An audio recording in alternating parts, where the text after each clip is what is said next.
तालिबान को दिया ईरान ने जोरदार झटका, मौजूदा हुकूमत को तस्लीम करने से किया इनकार।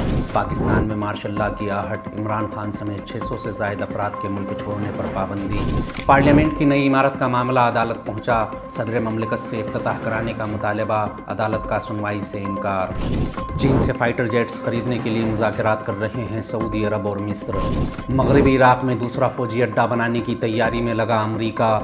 140 करोड़ में नीलाम हुई शेर मैसूर टीपू सुल्तान की तलवार। सहयूनी हुकूमत ने फ़िलिस्तीनियों के 376 मकानात को तबाह किया। Rakbar Khan mob lynching case में 4 गौ रक्षक मुजरिम करार। दिल्ली फसाद मामलात में शाहरुख समेत 4 मुस्लिम नौजवान बरी। चीन में कोरोना की नई लहर, एक हफ्ते में 6.5 लाख अफराद हो सकते हैं मुतासिर।